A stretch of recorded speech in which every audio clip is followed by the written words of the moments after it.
Hello everybody, I'm so excited to be filming this video. Today I'm here to talk about the 8 books that I read in October. Not gonna lie to you guys, today is October 31st and I'm hype. It's like T-minus 2 hours till trick or treat. My kids are on one right now, so if you hear them screaming, T-minus 2 hours till trick or treat. But yeah, I'm really hype. I learned a couple of things this month. One of them being I can't be too ambitious with my TBRs because things happen, and also I like change my mind sometimes on certain books. So I wasn't able to read, I don't think I read 2 of the books that were on my TBR, and I subbed one in because I really wanted to read it. But I just need to not be as ambitious because as like my personality type is to be sort of a completionist, so if I give myself a list and I don't complete it, I feel like lost. So I need to just kind of like chill, you know, and that's okay, because even if I just read 1 book this month, I would be a happy camper, you know what I mean? So I'm really excited though. I have some pretty good books this month. I tried to read more like thriller horror novels because I really wanted to get into the spooky season, and I feel like I did that. So first and foremost, let's get started with Ugly Love by Colleen Hoover, which is neither of those 2 things. This was the book club that I'm in. This was the pick for the month of October. This was my first ever Colleen Hoover book, and I feel as though I got a very bad taste in my mouth for Colleen Hoover. Oh no, I feel like people are gonna come after me for that, and I feel really bad.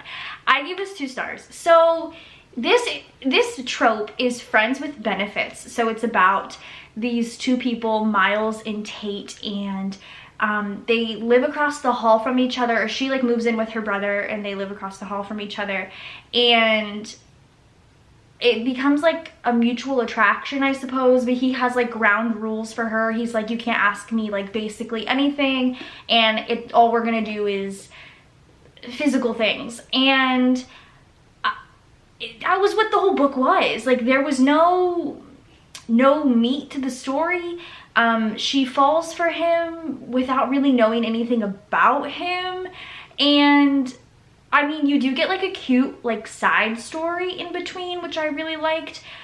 I think I liked that the most. But yeah, this book was like, it was just a lot of nothing in my personal, well, no, that's a lie.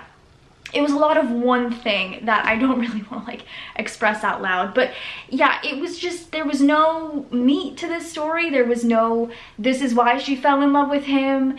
It was just, I don't know. So the way, I don't know anything else about any other Colleen Hoover books, but the way I envisioned this book was, do you guys remember like 10 years or so ago when like all the adults in your life were obsessed with 50 Shades of Grey?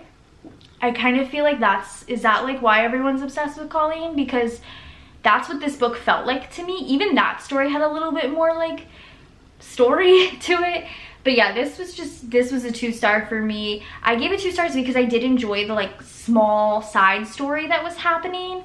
But yeah, I felt like the male main character needed therapy badly, and the female main character, I mean, she could also benefit from some therapy, but she also like, I don't know, it just didn't make any sense. I didn't love this.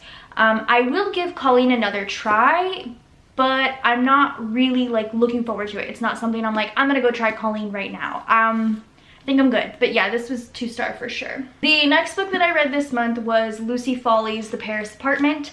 So I read Lucy Foley's The Guest List earlier this year and gave it 5 stars. I absolutely loved it.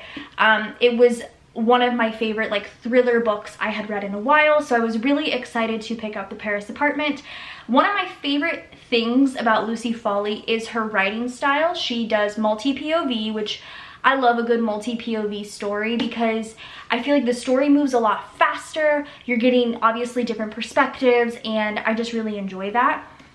So this book is written basically the same exact way as The Guest List, which I enjoyed. So this is about this girl, I've already forgotten her name, Jess, who is traveling to Paris to stay with her half-brother because she's leaving behind kind of a shitty job and she just kind of needs a new fresh start. So she's going to meet her half-brother at his apartment. And when she gets there, like initially it's weird, but then like he's not there and he's just not there. So she's like, okay, this is weird. She sleeps it off and he just is missing. So for the next, like, I would say the timeline's probably about a week.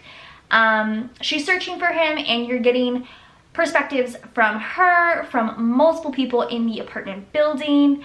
And yeah, she's basically trying to piece together the puzzle of what happened to her brother. And I liked this. I liked this a lot. I didn't like it as much as I enjoyed the guest list. I felt like you could tell what happened to the brother pretty early on, but I mean, it was still a good time. It was still a good read. I still enjoyed it. I really liked the setting of the Paris, of like, not necessarily the apartment, but when she was actually like out in the streets of Paris doing things. I thought that was really exciting. But yeah, this was okay. It just wasn't my favorite Lucy Foley. I did just recently pick up The Hunting Party, and I think I'm gonna give that one a try soon. But I did enjoy this. I think I gave this 3.5, maybe 4 stars. I gave this 3 stars, but I would probably give this like 3.5, 4, just because I did enjoy it. It just like wasn't my favorite thing. Like I felt like the guest list was way better, but this was also still very good. The next book that I read in October was Rock, Paper, Scissors by Alice Feeney.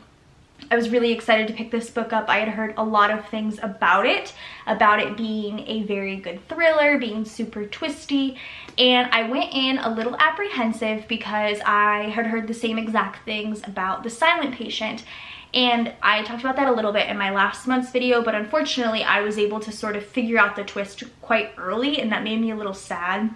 I rated this 4 stars. I think I would give this 4.5. This book is about a couple. Again, it is multi-POV, so you get from the wife's perspective and the husband's perspective, and they are on, I keep wanting to say Scotland. Oh, it is Scotland. Okay, cool. So the wife wins a trip to Scotland for them to stay in this like Airbnb, secluded for like a weekend or something like that, and they both have like something to hide, you don't know what I'm saying? It's very like, I don't know, a domestic thriller, and I loved the setting of this. So they're in this Airbnb in Scotland and it's like super secluded. It used to be a church and it's like made into like a little house, and it's spooky. Like it's real spooky. The setting, like there's no one around. Like it's very like scary and atmospheric, which I really liked.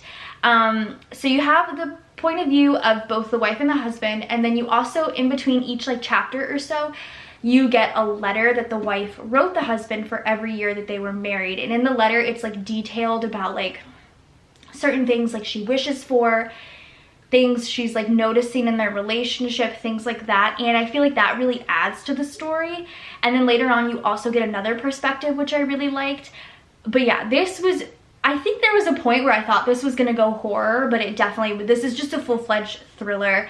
And I'm just gonna say Alice Feeney totally got me. So the whole time I was reading this book, I had so many theories, and I felt like my theories were a little out there because I was like, this is gonna be an out there thing that happens. And so I mean, I'm not gonna say any of my theories because I want you guys to have the same theories if you read this book. And I had a lot. And when the like big twist was revealed, I had to like, I literally went, no. And I went back and like looked through certain chapters to be like, there's no way. And yeah, it was awesome. This was a really good book. I gave it 4.5. I should have just given it 5 because I really liked it a lot. And I have Daisy Darker and Sometimes I Lie on my wish list because I'm really hyped about Alice Feeney. I really enjoyed this. I thought this was really good. The twist was great. Loved this. Rock, Paper, Scissors by Alice Feeney. The next book that I read was Sign Here by Claudia Lux. This was my book of the month pick for October. I'll put my book of the month link down below. You guys should definitely check it out. I just today picked my November pick, which I'll talk about in a little bit. But this was Sign Here by Claudia Lux. This was her debut novel. First and foremost, to be quite honest, most of these covers are pretty good, but this cover is like pretty awesome. I loved this. I gave this 4.5 as well. This was so fun. So this is paranormal fiction. So it's not horror, it's not thriller. There's like a couple like thriller elements, but this was just like a fun ride, you guys. So if you've ever watched the show The Good Place, I think you would really enjoy this book because it's literally just that. They're in hell. So it's about, okay, so again, multi-POV. So you get the point of view from Peyote, I think that's how you pronounce it, who is in hell. Not a demon, a person, and they're working on like the 5th floor. They're very specific about like the types of floors and like what they do on each floor, which I kind of liked. And they're in the deals department, so they are trying to get a certain family, every single person in that family, to sign over their soul. So Peyote's working on like the last person that he needs in order to like do something else. So you get that perspective, and then you get from the family, you get the dad, the mom, and the daughter. There's also a brother, but you don't get his perspective. And they all have like something going on, like they all have like problems. And I really enjoyed this. I felt like this was a really fun ride. I really liked all of the references to like fun, like pop culture things. There was one reference about a demon being like an Inside Out Sonic the Hedgehog, which I thought was hilarious because my kids are obsessed with Sonic the Hedgehog. It was really fun. It was a good time.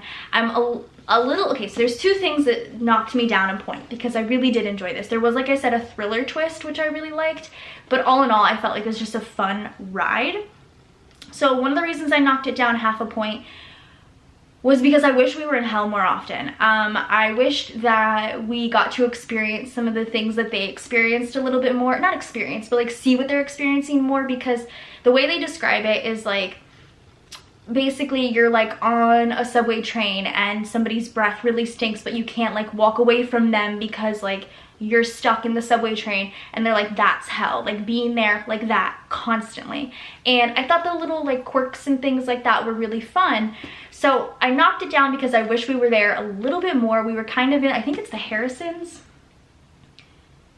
Yeah, the Harrisons. We were in their like heads a little bit more, which was fine, but I wish we were in hell a little bit. And the other reason is there's this whole like storyline that's happening, and so when you go to hell in this story, you lose all sense of your identity. You do not know who you were on Earth. You have no idea. So like you make up your own name. So Peyote made up his own name.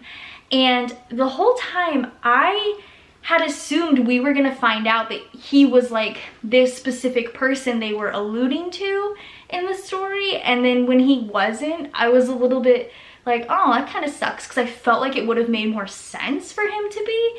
But he was somebody else. But you'll find that out, but you should read this. I gave this 4.5. I really enjoyed this.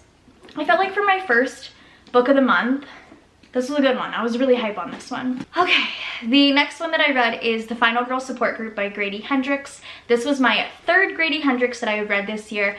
I think I'm a fan. I really do. There's a couple others that I want to read. This one, not a fave. I actually really didn't like this one at all compared to the other 2. I gave this one 2 stars and I put 2.5. It's not what I expected. So it is exactly as the title states. Think of your favorite final girls from like the Halloween movies, from Friday the 13th, Nightmare on Elm Street, Texas Chainsaw Massacre. The final girls in this story are real. They're real people, and they sign contracts to have movies made about them so they can make money. And you know, obviously they have to be in lots of therapy because these things have happened to them, but they do have a support group where all of them meet secretly to kind of talk things out, and they're the only people that understand what the others are going through. And quickly on, one of them dies like dramatically by another like crazy person, like in a movie. And the main character, Lynette, is that her name again? I forget everyone's names. Lynette is she's convinced that like it's happening. She's like, this is it. Like our fans are like the fans, like I'll just say Michael Myers. The fans of Michael Myers are like, they're retaliating. They're trying to come after us, and one by one they're gonna kill us off. And so she's like on this mission to figure it out, and she is noticing slowly but surely like things are happening. Like she's being attacked. Her, you know, friends in this group are also being attacked. But like, I don't know. It just like wasn't what I had hoped for it to be. They don't directly say like, well, they do say Ghostface, but they don't directly say like the names of the killers. Like the Texas Chainsaw Massacre girl, she's not like the name. Like, okay, so for example, sorry, I feel like I'm all over the place with this one. For example, in Halloween, the final girl is Laurie Strode, Jamie Lynn Curtis. The final girl for the Halloween murders in this one, her name's not Lori, it's something else. And I kind of wish they would have did that because it would have made more sense in my brain. But I just didn't love this. I felt like Lynette sucked. Like, she just wasn't fun to be in her head because she was very unreliable, super unstable, and I just didn't like being in her point of view the entire time. I will say, like, the best part for me were the horror movie references. There's this one scene where they're in like a museum where this person has collected all of like the trinkets, I suppose, from their like things, like the things that happened to them, and each room is like dedicated to each final girl, and it's very spooky and creepy, but it's like detailed very well for me. I really like enjoyed reading that because I do like classic horror movies, but I just didn't love this. This just wasn't like a hit for me. I didn't like Lynette. I will say though, the ending was really good. I really enjoyed the ending, and I do believe, like, I think it says it like right here.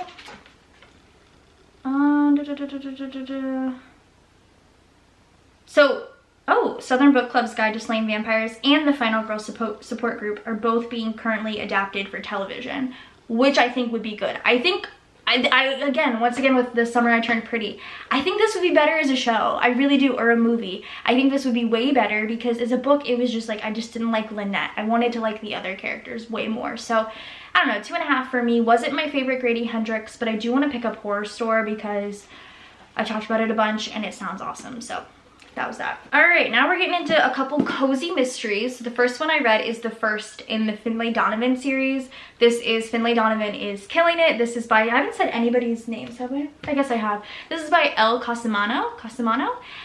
There's only 3 of these out so far, but I believe there's gonna be more. I'm not 100%. So again, I love this. I gave this 5 stars. Like, this was completely unexpected for me. I did not expect to love this as much as I did, and I kind of see a theme. I'll explain that in a minute as well. I like Finlay Donovan a lot. So I've explained this multiple times, but she is an author and she's having like, she's struggling really hard. She's this newly single mom. Her ex-husband left her for like their real estate agent. She has 2 young kids. She's a struggling author, so she's not really making any money, and her ex-husband's like fronting all the bills, and like he's kind of a jerk about it, and she like doesn't want that, obviously. So she's trying to write this next novel so she can, you know, create some cash and like have some cash flow, and she's having struggles. So she's meeting with her agent at a Panera, and they're talking about her next book, and she writes like crime books, and they're talking about her book, and like the wording, you can tell as they're talking to, it's just so funny. The wording is so like nondescript, and so the lady, the older woman sitting next to her, confuses what they're saying, and she thinks that Finlay's a hitman. So she slips a little note in her purse and is like, puts a name and a number, and she's like, call me when you're done, I'll give you $50,000. And at first Finlay's like, no, but then she's like, I could use $50,000. And the funny thing is, Finlay, like, I don't know if this is a spoiler or not, so maybe skip over this like next 5 seconds, but she doesn't really kill anybody. All of these things that happen are very accidental, which is quite funny in my opinion. So she like accidentally gets herself into this mess, and I really loved it. She's so like funny, and I liked being in her head, and she has her best friend slash like her kid's nanny who's like Vero. She's awesome. So like the female friendship in this is awesome to follow. She has 2 like hot dudes that are like after her, a lawyer, or not after her, but like they want to date her, a lawyer and a hot cop, and I'm like, Finlay, you killing it. She is killing it. This was fun. The epilogue, I could see why the next book's gonna be awesome. I'm really into it. I already have it on my wish list. This was so good. This was a fun time. A really quick read for me. Like, I flew through this because I loved it so much. But yeah, Finlay Donovan is killing it. This was really fun. I really enjoyed this one. The next cozy mystery, another start to a series that I read. Oh, I love this cover so much. This is A Deadly Inside Scoop by Abby Collette. This is a trilogy, I believe. I'm not sure if there's more, but as of right now, I know there's 3. And the next one's called Game of Cones. Perfection. So this book is about Bronwyn. Bronwyn is recently has come home to her small town in Ohio because there's like an issue. She was doing something in New York, but there was like an issue, and she came home. It wasn't anything crazy, and her grandmother passed away and left the family ice cream shop to her. And she's slowly but surely running this ice cream shop in like the dead of winter in Ohio when like no one wants ice cream. And someone outside of her doors, whom every single person in the neighborhood hates, dies, gets murdered. And she is like, that's weird. And then her dad is implicated for it, or is about to be implicated for it. So she's like, no, it's not my dad. This couldn't be my dad. My family's amazing. So she and her friends are on this like little cozy detective hunt to figure out who did it. And like, the thing is, it's like just so easy. Like, it's just an easy read. It was very light and funny and lighthearted, and it was cute, and I really enjoyed it. I think I gave it 3.5 stars though. But I really did like it. I liked the setting. I wish, weirdly, that we got to hear more about her running the ice cream shop, because the little bits that we did get made me hungry. Like, the actual, like, descriptions of the ice cream, oh, so good. But yeah, this was really fun time. Super cozy mystery. It even says here an ice cream parlor mystery. Super cozy mystery. If you're not a thriller person, both of these books would be really good for you. This was a good time. I really enjoyed this. It was a 3.5, but I am excited to read the next one. I feel like I've been talking about books for an hour, but I feel like I read a lot. The last one that I read this month, I just finished today because I wanted to finish it in time for spooky season, and this was the new one that I tossed in. This is Suburban Hell by Maureen Kilmer. I have seen a bunch of people talk about this, and I was like, I want to read this too. I loved this. 5 stars. This was awesome. So this is basically how I described it in my review on Goodreads, was my best friend's exorcism mixed with The Conjuring. It was spooky. So this is essentially my best friend's exorcism. Just think 15 years older, living in suburbia, moms having families. I loved every single reference in this. There was so many references that I could relate to, such as she was complaining about her neighborhood Facebook group, complaining about dogs pooping in yards. That happens almost every day in my neighborhood Facebook group. No, I felt like I could relate to this so much. So this is about 4 women. One of them becomes possessed so early on, within the first chapter, and it's scary. And it's not okay, so like the whole story gives me my best friend's exorcism vibes, because it's like kind of the same, like the process of becoming possessed is like the same, and she's acting kind of the same, like mean and whatever, but then there's like some creepy stuff that's also happening that gives me very heavy Conjuring vibes. I do think even the Warners are mentioned in this book, and those parts were a little spooky. I tend to read more at night, so I had a nightmare last night, and it was not a good one. It was very scary because I read this book last night. I really loved this. This was fun. The ending was very open-ended, so I have a feeling there's gonna be another book. This was also her debut horror novel, and I loved this. It was really short read. I think it's like 300 and some pages, 315, 16-ish. If you want a fun, little spooky horror novel about suburban moms, this is it. This was so fun. This was such a good ride. I really enjoyed it. I loved this. This was 5 out of 5. So that's all the books I read in October. Had a good time. I don't know if I'm gonna be able to read this many again because it was a lot. So I'm gonna quickly go over my November TBR. I only have 3 of the 4 books because I do plan to include my book of the month, which I'll talk about quickly. So I just picked my book of the month today, and I'm really excited about it. It says it'll be here in like 3 days or something. But I had a hard time because there was a thriller and a horror that I was interested in. But the one that I ended up going with was the magical realism book, which is called The Wilder Women. And I felt like I kind of weirdly related to it because it was, well, no, not really. It was about this mom who has 2 daughters, and they have like special abilities because magical realism. And the mom like runs away, which obviously I can't relate to that, and the 2 daughters are trying to figure out why and try and find her. So I thought that was really fun. It doesn't seem like a thriller. It seems more like a nice hearted book. We'll see. I'll let you guys know more about that. I read like the first page and it seemed nice and I liked it, so that's the one I picked, excuse me. So the book that I'm currently reading, I just started this today. I am 60 pages in. My book club's pick for the month. So this is The Perfect Marriage by Geneva Rose. I had never heard about this before until it was chosen, and I was really excited. So this is a thriller. Like I said, I'm 60 pages in. It's multi-POV, which is like my favorite. Husband and wife. The wife is like big time lawyer, works all the time, super awesome. The husband's a writer, again, struggling writer.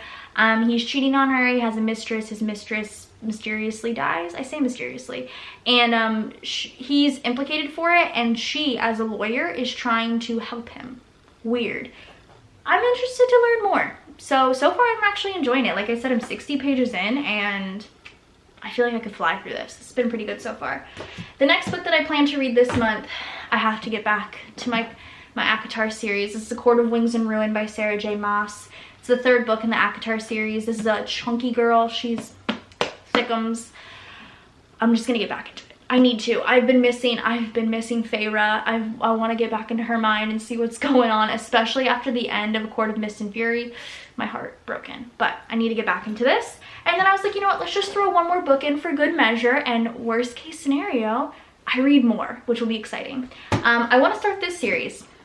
I've been seeing a lot about it, and I know really not a lot. I love the cover. This is The Inheritance Games by Jennifer Lynn Barnes. This is a trilogy. I've heard it's really good, so I just want to get into it. The main character's name's Avery. That's my daughter's name. So that's my 4 books for my November TBR.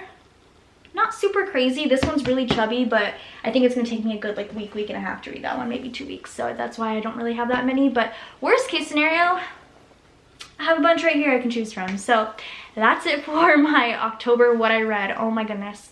I could talk about books all day though. Hope you guys enjoyed. Go ahead and subscribe to my channel if you're not already. I'll see y'all in my next video. Bye guys.